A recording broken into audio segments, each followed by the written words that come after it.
Hello, folks. Welcome back to the video version of the Tone Mob podcast. Thank you very much for clicking on this and hanging out with me today. This is a little bit of a different episode. Today, I'm talking to Sean Arbow from Gunstreet and Scott from Stringjoy, two of the dudes that I spend the most time talking to in this whole guitar industry. And today, we have a pretty cool announcement. Gunstreet is joining the Stringjoy family. Actually, ink's been on paper for a few months, but now we can officially come out and say that we've been working on this for a long time, and we're going to be doing some very cool stuff with it moving forward. So Gunstreet has been in the wiring game for a very long time, and Sean has a very unique approach that we really appreciated, and we thought he would be a great fit. So we're all now one big happy family, and I thought it would be cool to get these two guys on the show so we could all tell our perspective on how this happened, because it's definitely not something that happens every day, and it's definitely not something that usually happens the way this happened. So I wanted to get it all out there so everybody could hear the story. I think it's really cool, and I think this is a really cool, interesting episode. So let's dive right into it. After I remind you, if you're more of an audio podcast person, you can find the audio version of this wherever you get your podcasts. So you can go to Apple, Spotify, etc., and you can just listen while you're doing things, which is how I personally prefer to absorb podcasts. So if that's more your thing, go over there. There are 330 plus episodes of all different types and different people and it's just great. So go check it out wherever you get your audio podcasts. But if you're already here and you like videos, well, let's get into it.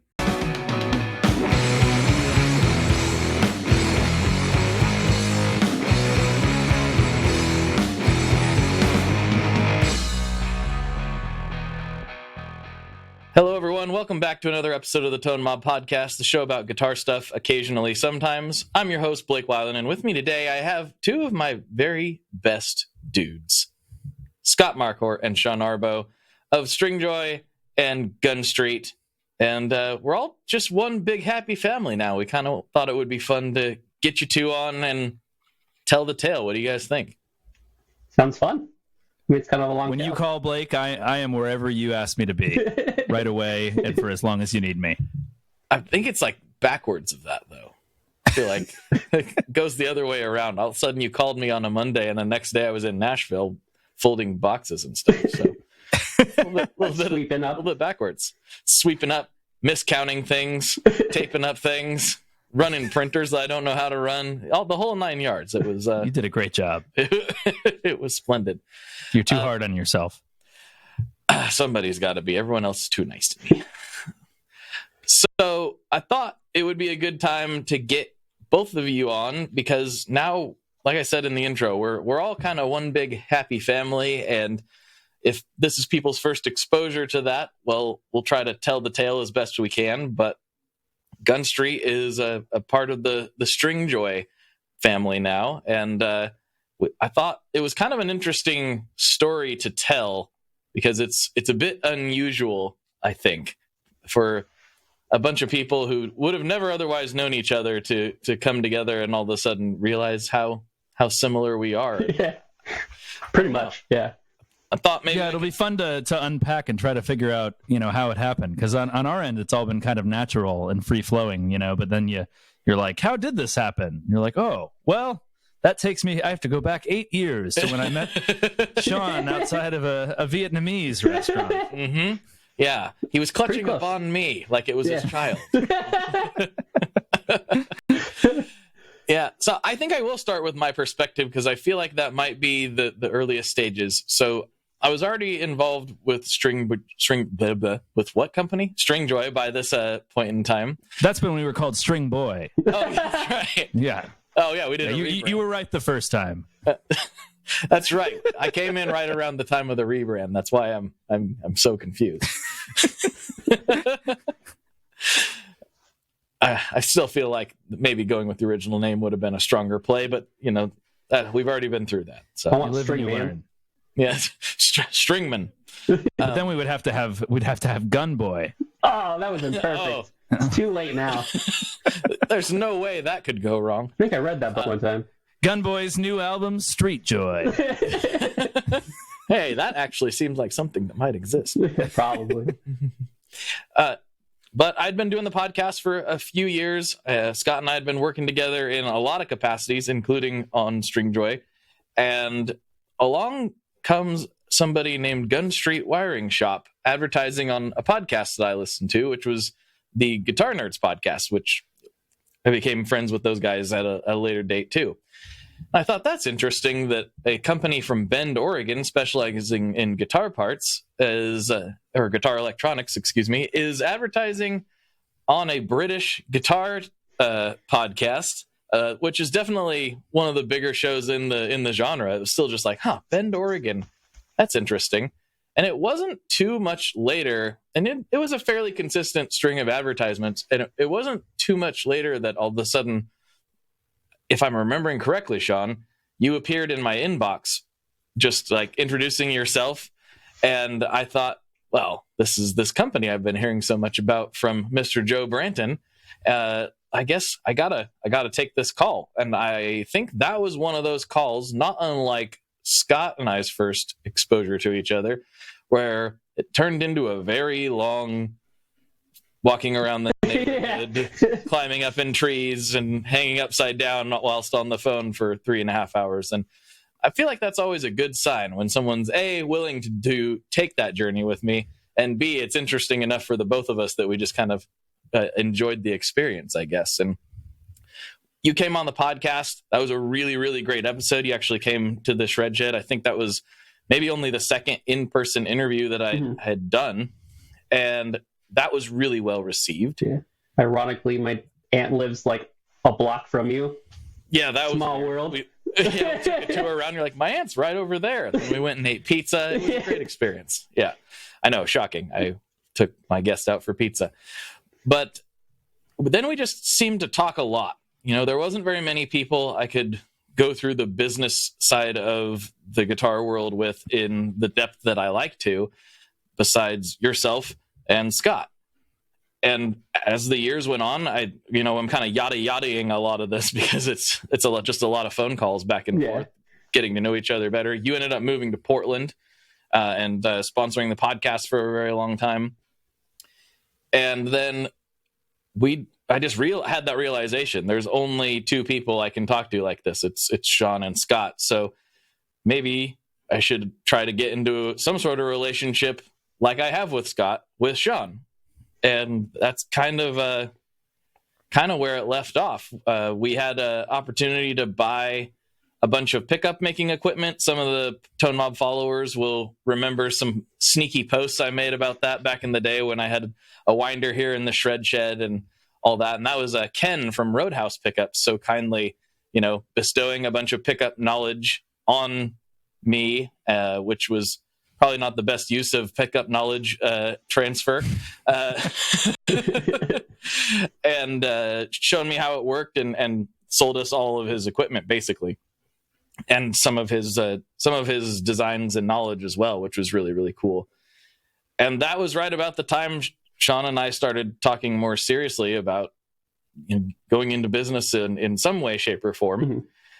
And yeah, I think you want to take it from there. You have a different perspective on how that unfurled. Well, I would say I did slide into your DMs because I saw that you're from Oregon City, and I was like, hey, there's someone local I could talk to. And then you did call me. You were most people they ended up being always through emails, and you were the very first person to actually call me. And I did literally talk to you for 4 hours. I had to go to, because I was doing that part-time then, I actually had to go to work, and then I was like, oh God, I need to go, but I'm like, this is a really fun conversation because we're actually getting in, in the economics of the industry.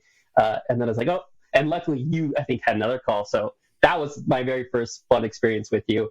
And then, it was one of those, I've always had a very weird relationship with you and Scott because we always tend to kind of be in the same kind of areas, doing the same things, and we all mesh really well together.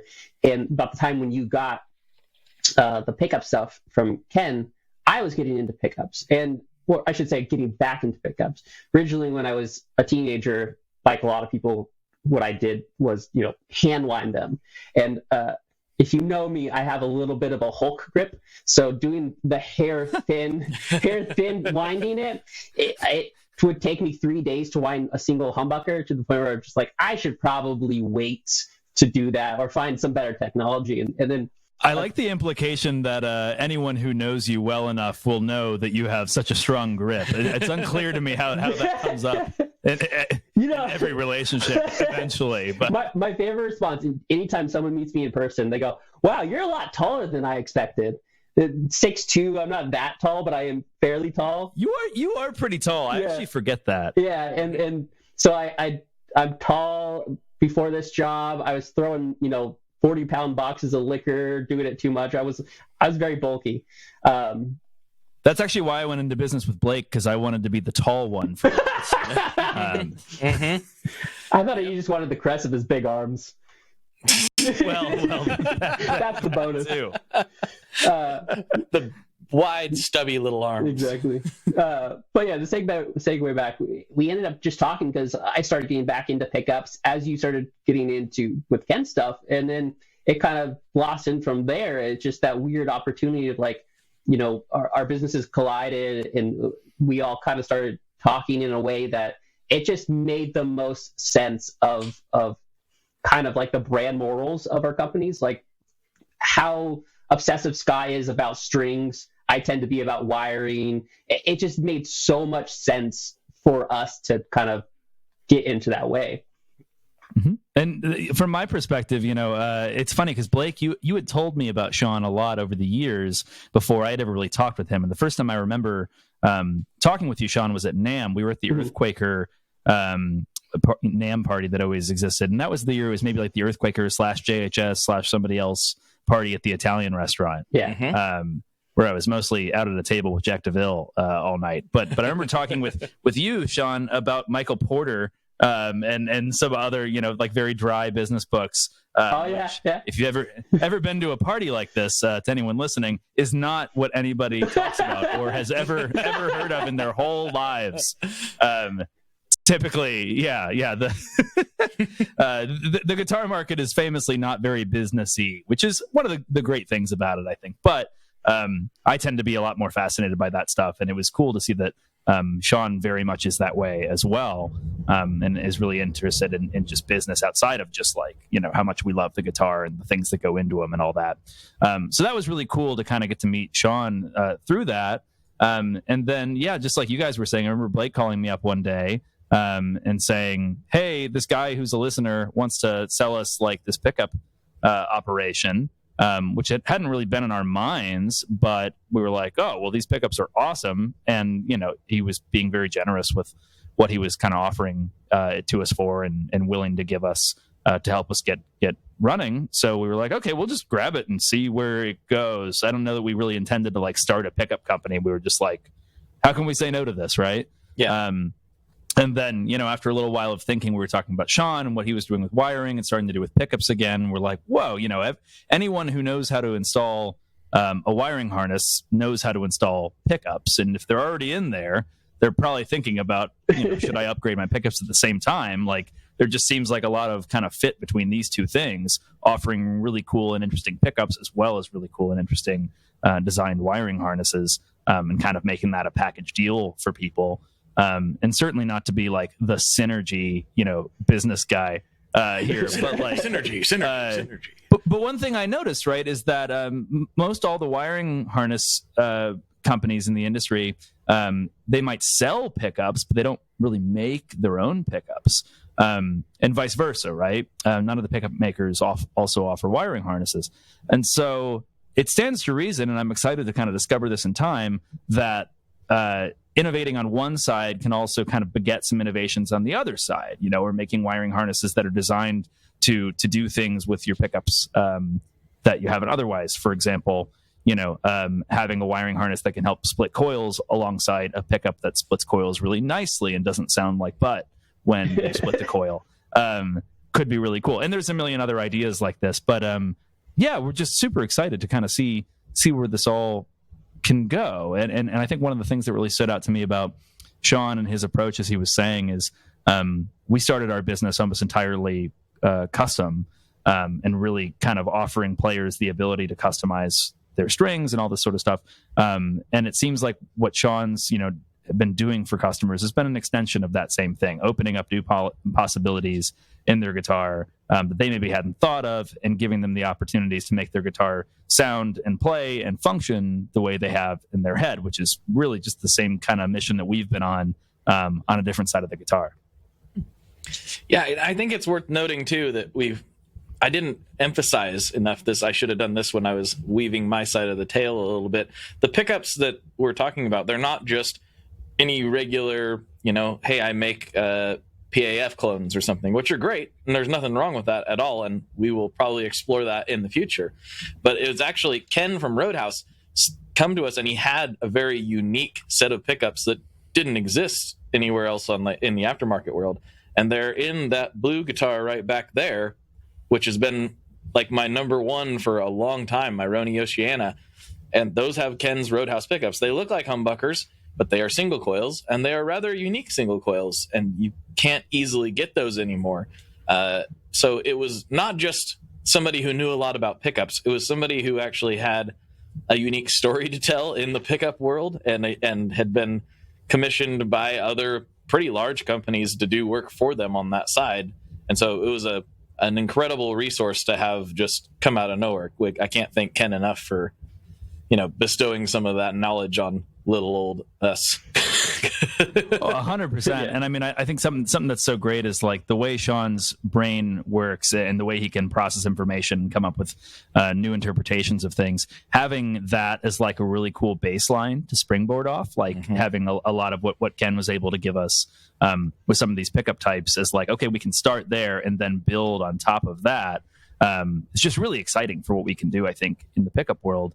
And I think it's probably not unreasonable for us to announce that we'll be working on those same pickups that you mentioned, Blake, here very soon. Yeah. Yep. It's already well drawn into the plan, and I really think that more people need to experience these to really understand what they are. And I think that we're just the people to try to kick them out there. So it's really, really exciting. 100%. And something I wanted to talk about Gunstreet's approach a little bit is something that's, I think, also germane to Stringjoy as well, which is like in this market, there are a lot of companies, whether it's pedals, amps, pickups or whatever, that you just kind of make some very small tweak on the same thing and brand it a little bit differently, and then shove that out to the market. And then people talk about it on the forums as it's I've never heard anything that sounds like this, but you totally have. And it's always been like part of you and I, Blake's ethos to like want to actually make a substantial and significant change in anything we put out, wanting to make it different enough that it has its own purpose there. That's something that I loved in those pickup designs, that's not something that's just like, oh, it's a reissue of this 70s K pickup. It is something new and different and exciting. And at the same time, that's something I think that we really find present in Gunstreet as well. And I'd like to, I don't want to be the interviewer here, Blake, on your, no, go for your it. show. No, this is a three-way conversation is all this is. Something I wonder if you could talk a little bit about, Sean, is what your approach has been to the wiring world, because there are a lot of people that I think it's just like, hey, this is the same Strat circuit. There's some slightly different parts, put it in. You'll never hear your guitar sound like this before. But that's not what your approach has ever really been. I think you've been offering kind of new circuits or new interpretations. I'd love for you to talk a little bit about your approach there. What's a weird thing to say is I got 2 years away from doing this for 20 years. And I look young, I am young, but I've been doing this a long time. And I, like a lot of people, started out with, I went on the forums, I read all this stuff about, it's the ultimate treble bleed circuit, it's the ultimate pop tolerance, all this kind of classic stuff that I grew up on it. And then I kind of realized that it's not as players, we end up having this, a sound in our head that we're looking for and we're searching for it. And I never got that. And I got to the point where I had this weird, because I tried everything, I have this weird kind of, I can help people. So my number one thing with Gunstreet was, I know that you have a sound in your head you want to get to.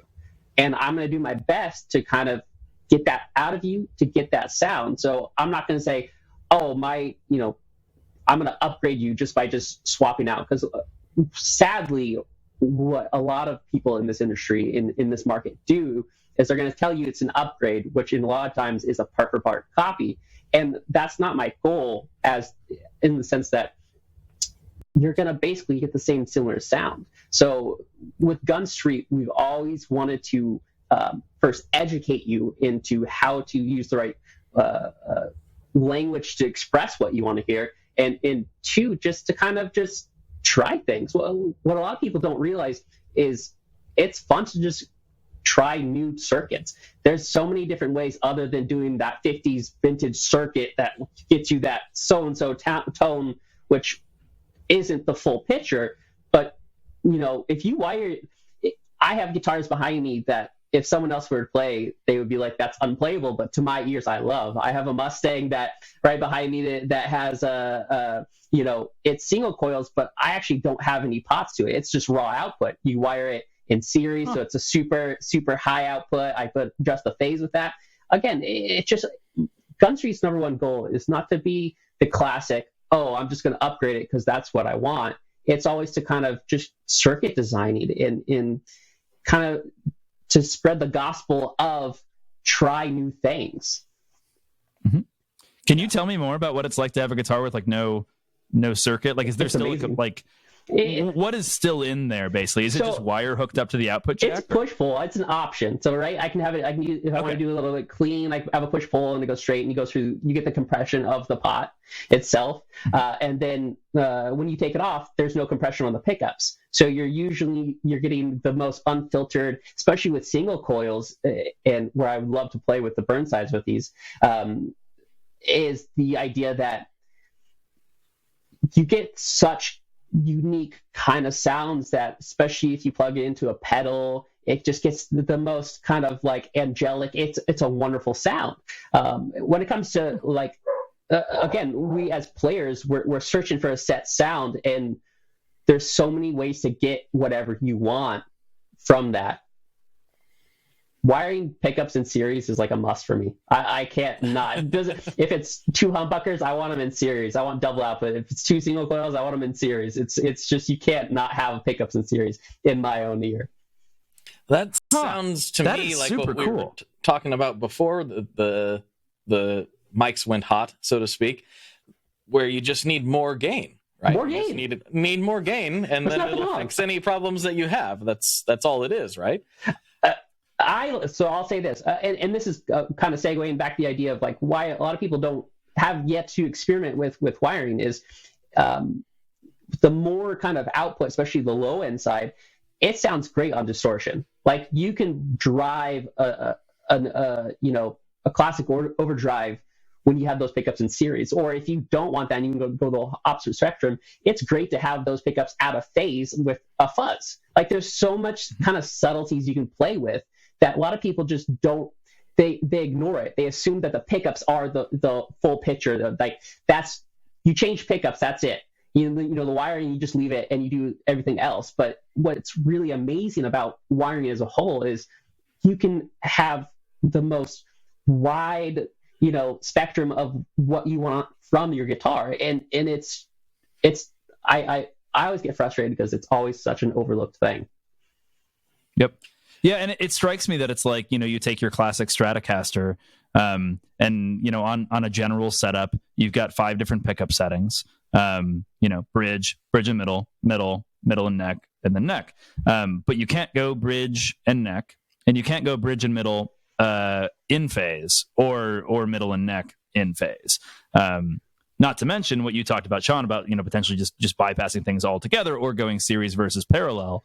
And one thing that I think is so cool about Gunstreet's approach and about the stuff that we're going to do in the future is it's not just, as you noted, Sean, like, oh, this works the same way as what you have in your guitar right now, but you should go through $100 and 3 frustrating hours of soldering to get our upgrade with these new capacitors. What's cool is bringing all these new options to people, so I can have that same Stratocaster and have all of these sounds that I couldn't have had otherwise. And when you compare it to something like a pedal that I wouldn't, feel bad about spending $200 on, getting that many different configurations of sounds out of my guitar for $100 or $150 even, I think in some ways it's a better deal than a new pedal. I can use those on every different setup with every pedal that I have. It like expands the permutations of tone you have available to you substantially, right? Yeah. It doesn't get rid of the original option. No. You still have Yeah. all the things you had to start with. It's just now there's more out of the same instrument, which is the magical part. I have one Purely funny Blake experience from when I first met Blake. And I hung tell up. that story. Don't tell that story. No. That's later, much later. When I started talking to Blake and we're getting more into the kind of the weeds of wiring, and we explained that I actually missed the pedal scene. Like when I quit guitar, I shattered, you can kind of see the scar here. I shattered my wrist, so I didn't play guitar for a good 5 years when the pedal scene blew up. But I still did circuit design because I'm just that person. Blake famously told me, and I kind of thought it was funny, but I treat guitar wiring like pedals. Like I wire guitars as if it is a pedal. And I've always kind of like, no, that's true. I think about a guitar and guitar wiring, and not even just like you're kind of saying with the pickups, is I think about the whole pickups. When I've made my own pickups, I don't associate it with as stock, this is the EQ.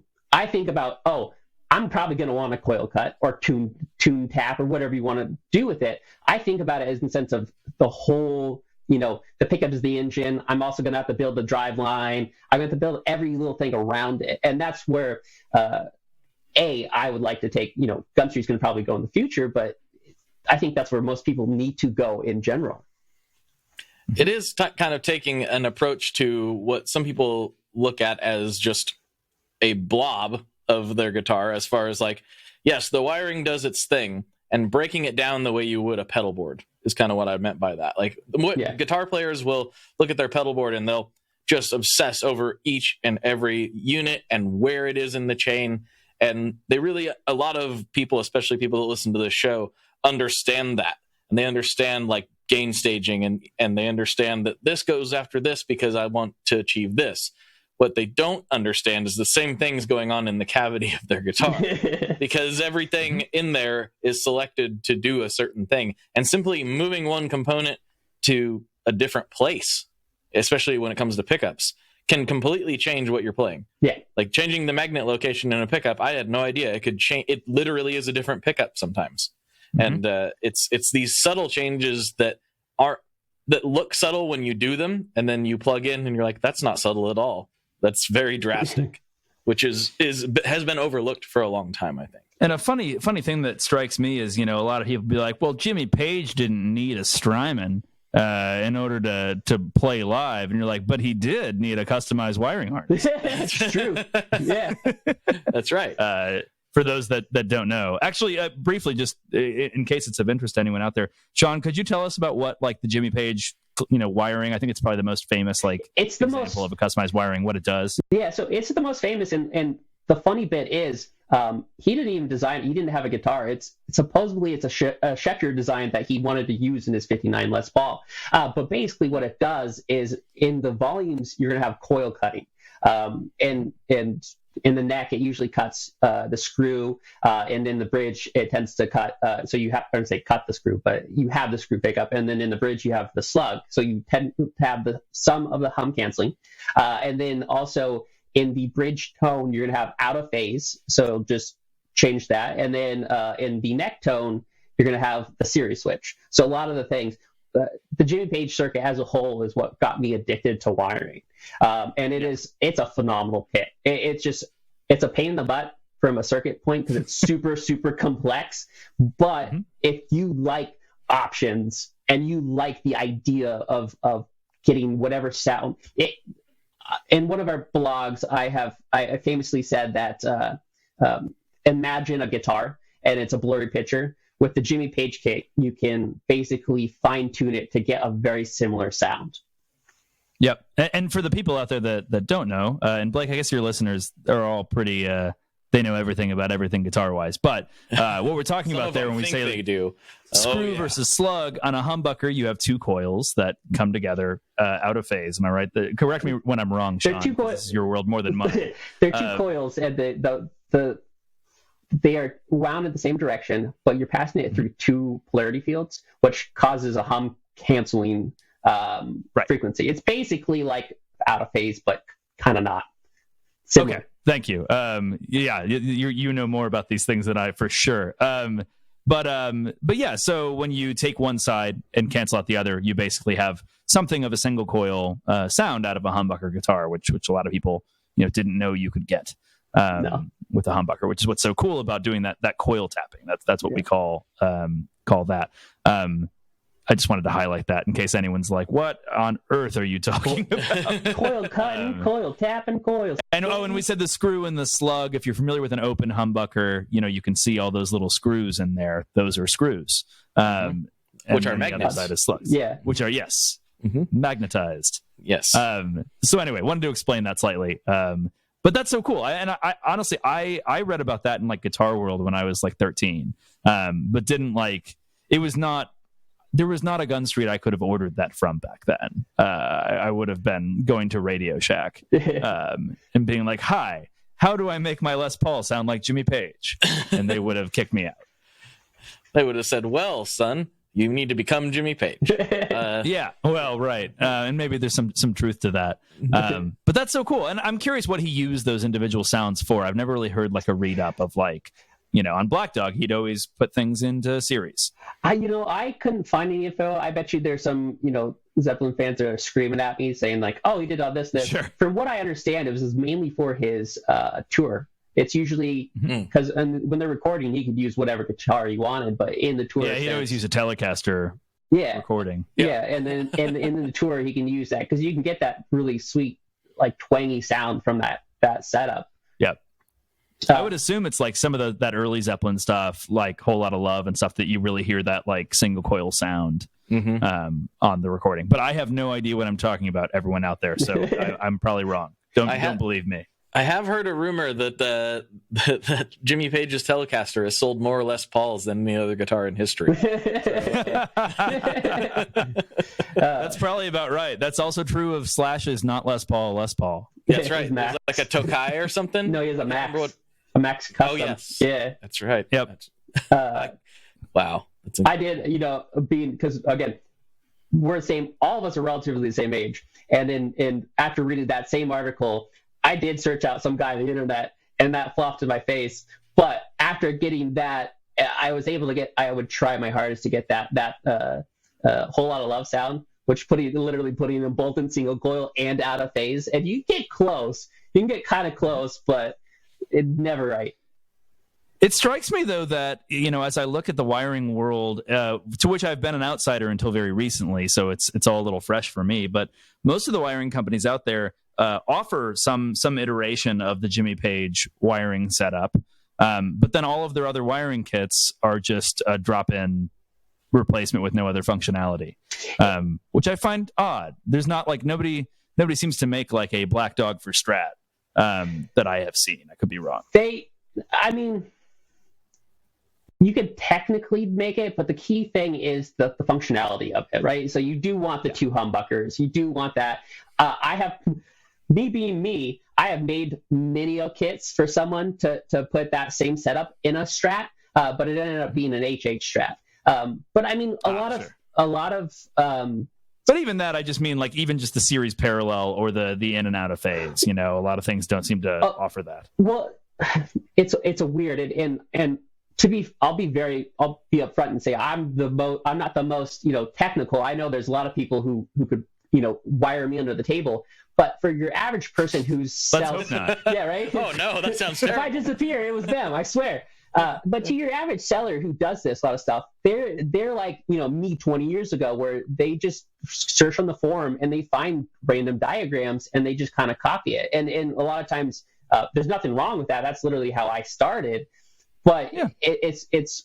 There's a point where you kind of have to know when circuit designing, you got to know why you put this architecture here and that architecture there, to the point where a lot of people can't go out of that original diagram, and that's the weirdness with this industry.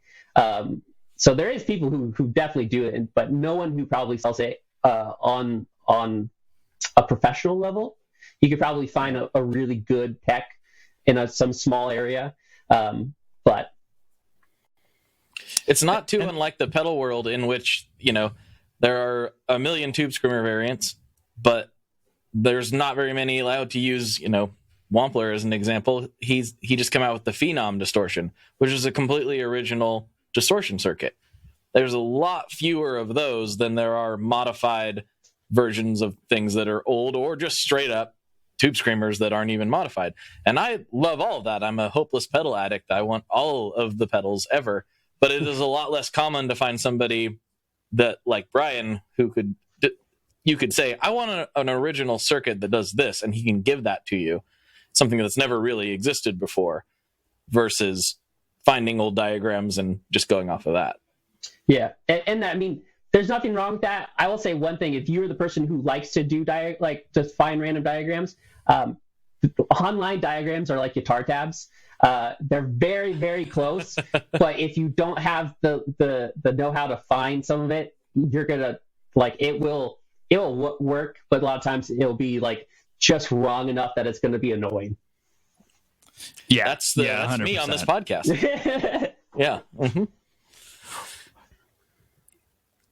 So Scott, maybe this is a good time to shove on the Mr. Business hat again, because we've talked a lot about the.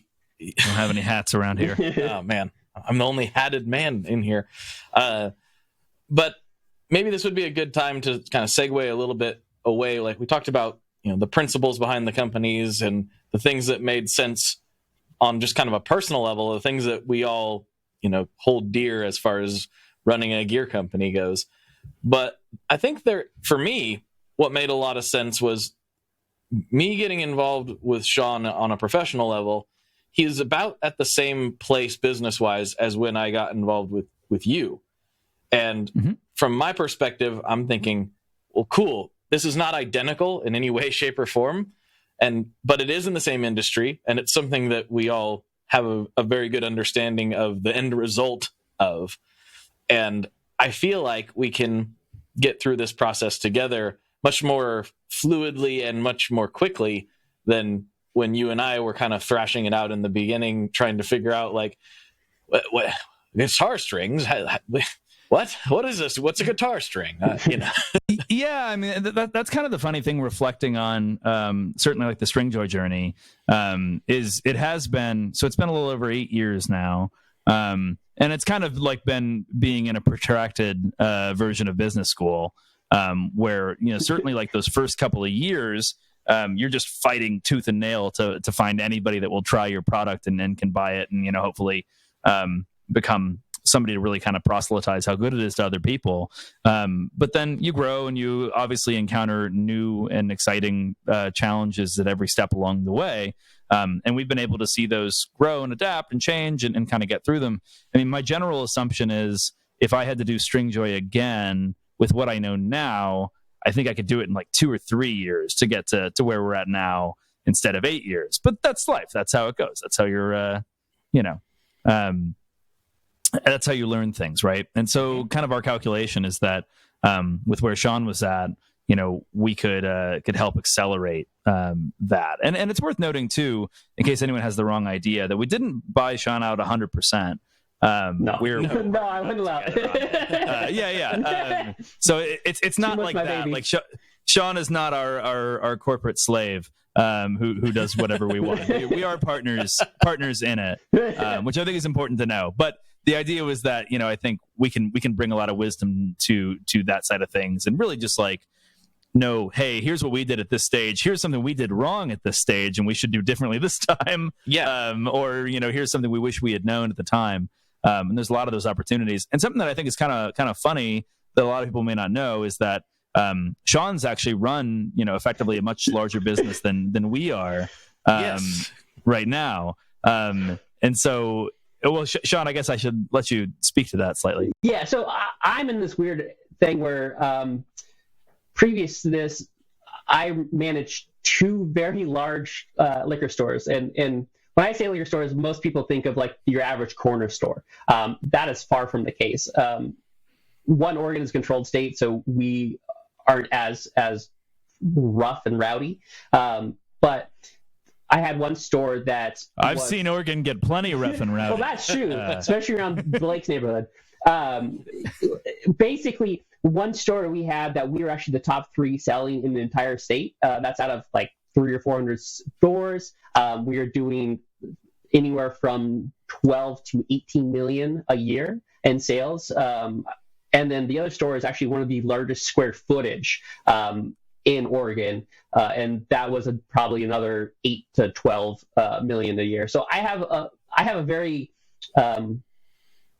I want to say like I have enough of a how to run a business at a very large scales, 25 employees, 2 locations, 2 different business models. I have enough of that to kind of get to a spot where I'm very comfortable. But what I don't have the skill set, and why I really wanted to work with Blake and Scott, is I've never built a business from scratch. I've gotten Gunstreet. I mean, since the last time I've been on Blake's podcast, I do what I did that entire year within a month and a half, which is just phenomenal from how short my experience with Gunstreet has been. But you guys, you've been through the ringer and got to go through some of the stuff that, as I'm scaling up, I'm dealing with more kind of complexities that I can call you guys, go, what should I do on this one? This is what I think from a business standpoint. This is the strategy I say. But then you go, oh, we did that. You should probably try something different. So it's one of those ones where, yes, I am too much of a control freak. Hence why you probably see I'm do these weird complex circuits.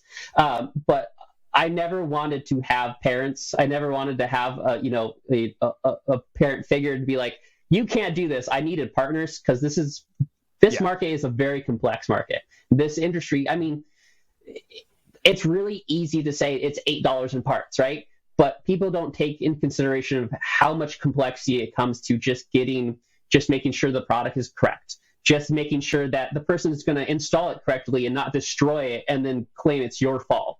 There's so many kind of complexities that it's hard for one person to do.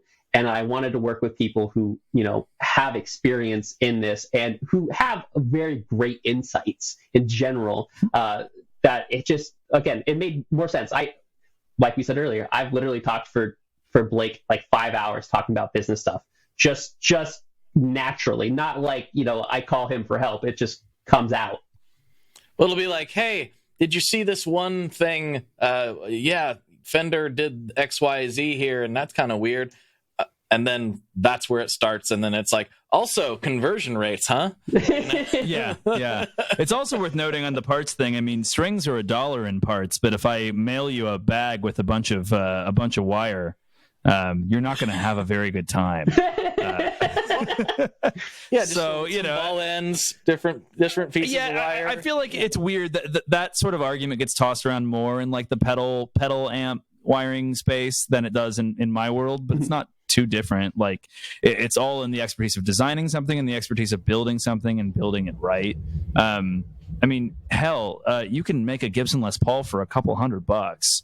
I think they yeah, exactly, right? Like you're paying for expertise and you're paying for people's designs and how they make things, and that's just like the way of the world. I've never understood why that argument takes more hold in the pedal space than it does. A car is only like $5,000 in parts. I don't know. That's why what I'm saying, right? You could say this of anything, know.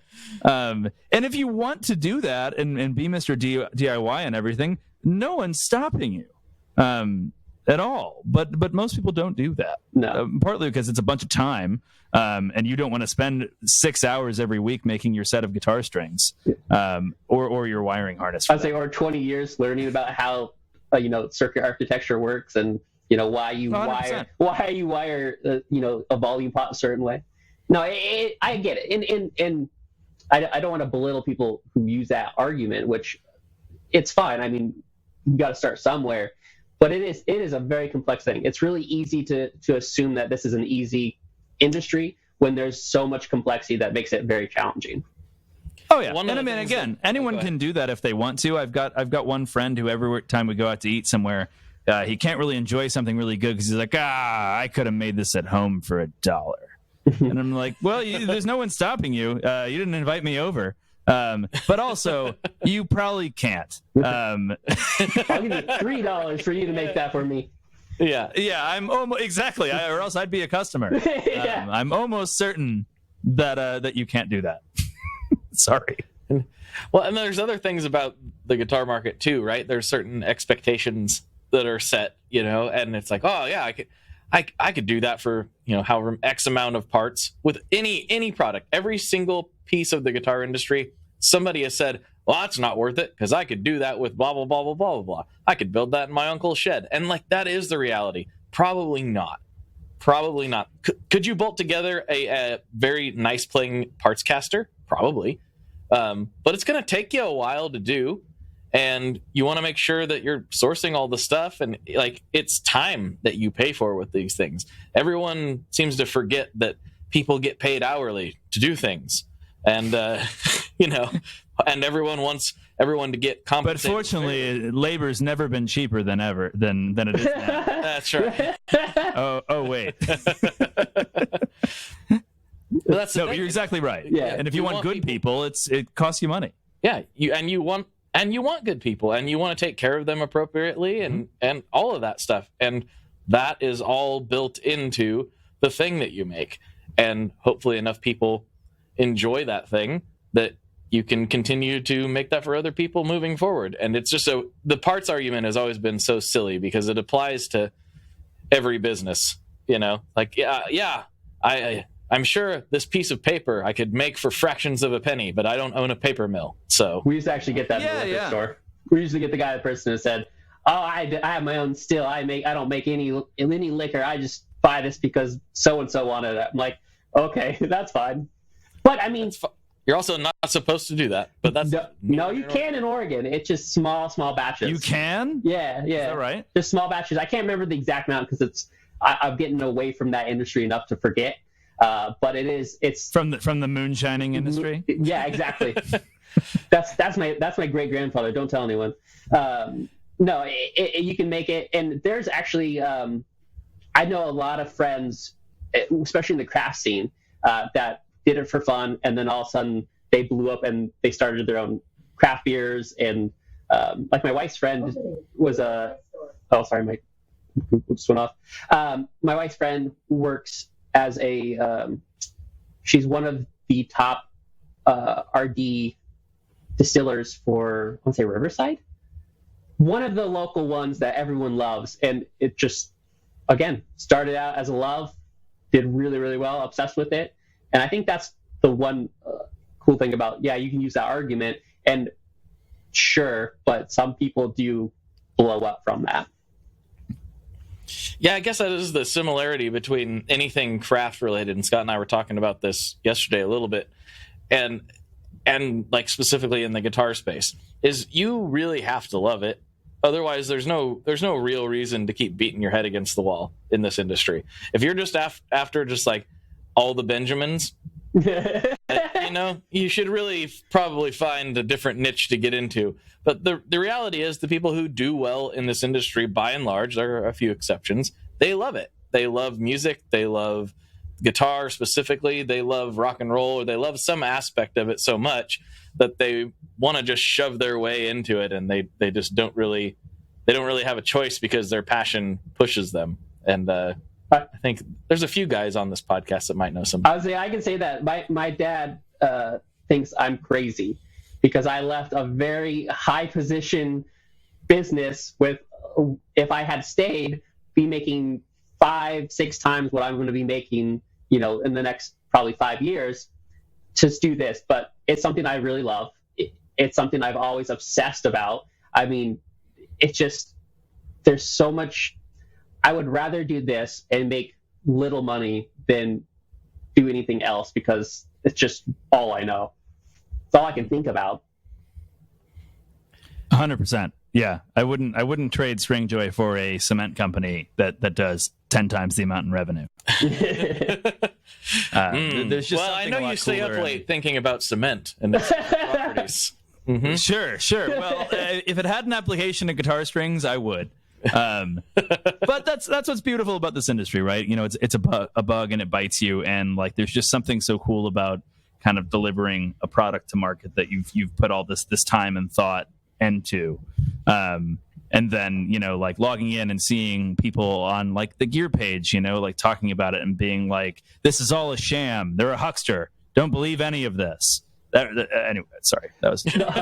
I've always thought about it. When I get on the gear page, what they say there is that there's this big conspiracy that Stringjoy is actually in California, which we've talked about on the show probably before. It's my favorite. I don't think I'm important enough to merit there being a conspiracy over me, but it makes me happy, and I love that the inference that somehow it would be cheaper in some insidious way for me to operate a business in California than Tennessee, and that for some reason I would feel it necessary to hide that I'm in California and in Tennessee. It's pretty great. I feel like you'd be way more tan if you live in California. Yeah, and way more poor also. The one design theory I also say I also come from a business family. Like it sounds really goober to say, but like my family's owned a business since 1850, something like that. So one of my grandpa's classic line is, a product is a magic trick. And if you do the right calculated moves to the consumer, it is real magic. If you screw up, someone's going to hate you and talk about it, but you have to get that emotion because it is real magic. It is just as real as anything else. Huh. I love that. That's so cool. Real magic exists. Real magic exists, yeah. Wow. Look at that.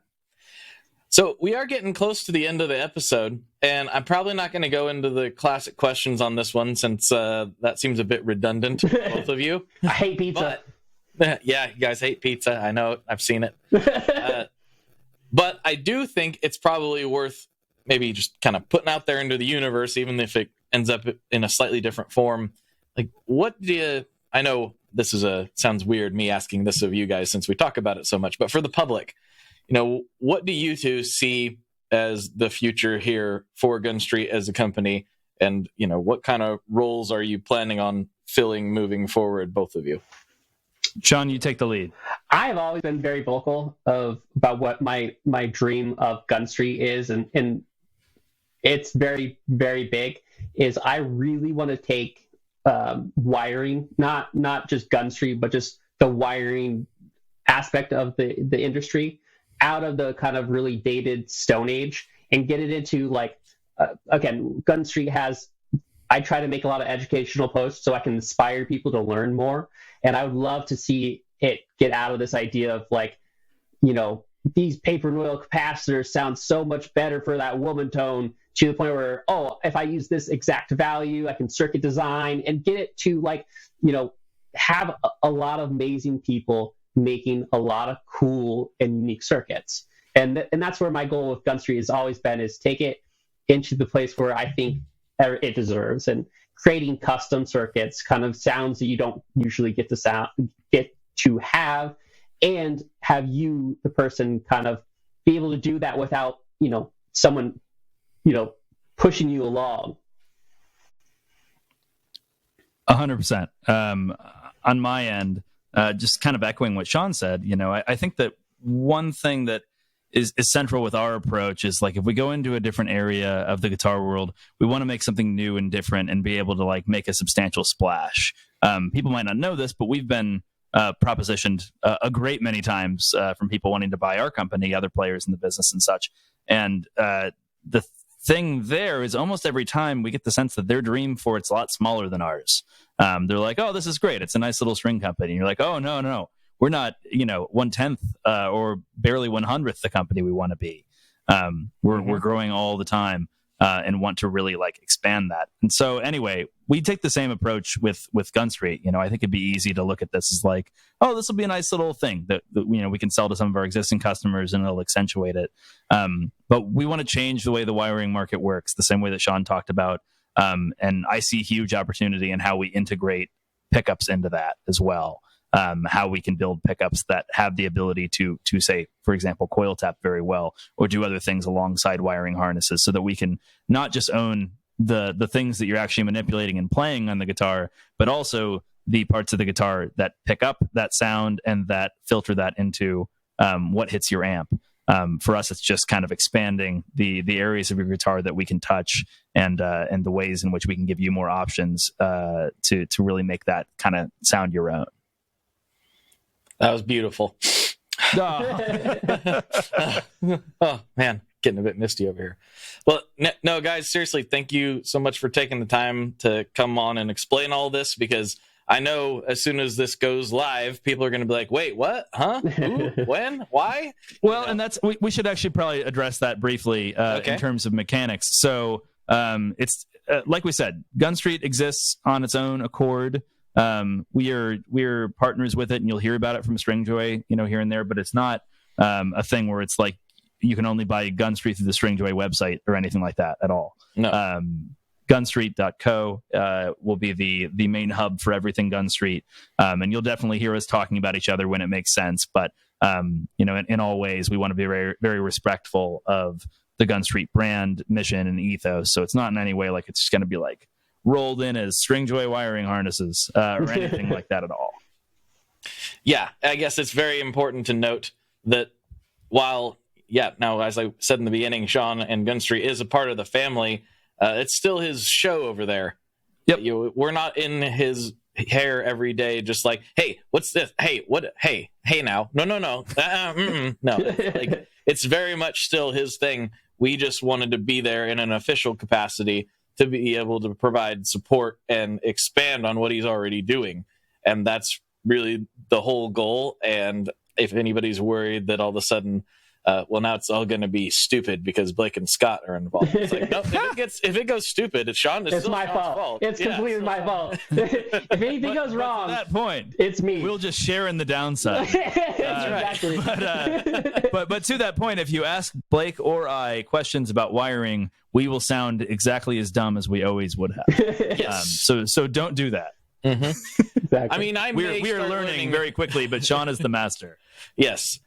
What I will probably say is, if I know it, I will tell you, but I'll most likely say, I don't know. Ask Sean. Just like strings. I don't know enough to say anything about strings. Yeah, I mean, I have a similar story. I don't know. Ask Scott. I'm getting better, though. Well, guys, the same thing happens when people ask me about pizza. You know where to send them. Give me a call. I'll talk for 4 hours about the intricacies of sourdough and how for different fermentation times can impact the crust qualities. So anyway, that's neither here nor there. Don't get them started on cheese. Cheese, well, San Marzano. It's okay. Guys, thank you for coming on. This was a great chat, and I think we can probably sign off unless you guys got anything else you want to say at the moment. No, other than just thank you guys. This has actually been you've been really excellent with this. It's very scary when you have other people come on, and you guys have really showed that it is, again, you believe in the Gunstreet mythos. 100%. Wait, did you buy Mythos too? Oh, wait, hold on. Too soon. Zach, are you just kidding? Here? What's going on? But 100%, Sean. That's awesome to hear, and I'm really excited about where this can go. So to anyone who's kind of tuned in to listen to us talk about this, thank you for checking in. We're excited about where this can all can go from here.